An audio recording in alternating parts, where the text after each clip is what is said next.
With Doubtnut, get instant video solutions to all your maths, physics, chemistry, and biology doubts. Just click the image of the question, crop the question, and get instant video solution. Download Doubtnut app today.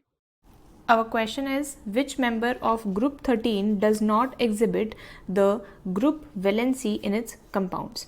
Over here, we are supposed to tell that in amongst these four options, which of the following do not exhibit the group valency, right?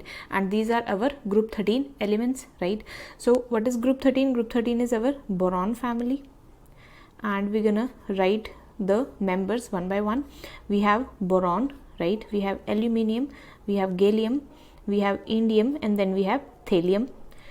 Boron has an atomic number of 5, right? And its electronic configuration is, we have helium 2s2 2p1. Then in case of aluminium, our atomic number is 13 and its configuration is neon 3s2 3p1. Then for gallium, the atomic number is 31. Our configuration is, we have argon 3d10 4s2 4p1. Then we have indium that has atomic number of 49.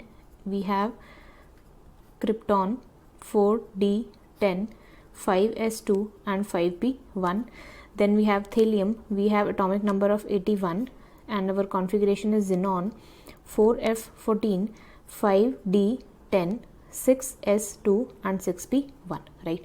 So these are our electronic configuration for the elements of group 13 or boron family, right? Now we can see that the most common valency of this family would be +3, because they have 3 valence electrons that they can easily lose, right? And hence their most common valency, or we can say the group valency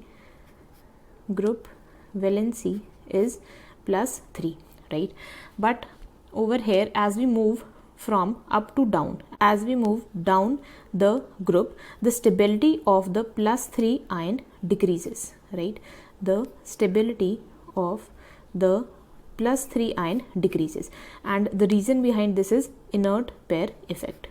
And what is inert pair effect?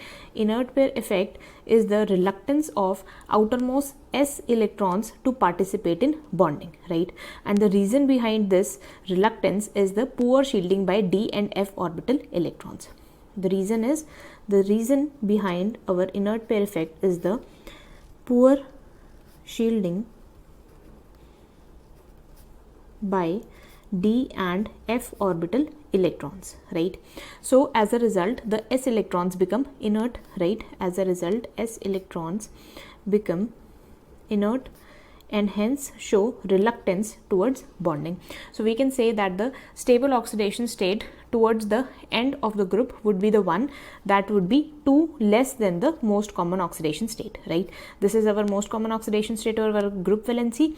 -2 would be the stable for the one that is present towards the end of the group, right? So over here, if we look, we have d orbital electrons over here, d orbital electrons over here, whereas in case of thallium, we have both f and d orbital electrons, and we know that f orbital electrons are even poor shielder than the d orbital electrons, right? So f electrons are the one that are basically the most poor shielder. They are the most poor, they show the most poor shielding. So we can say that the most poor shielding would be in case of thallium, and hence the most inert s electrons, most inert pair of s electrons would be present in thallium, and hence this would have a tendency to not participate in bonding, and hence its most common oxidation state would be +1 instead of +3. So the one that does not exhibit the group valency in its compound is thallium. So if you look at our option, first is boron.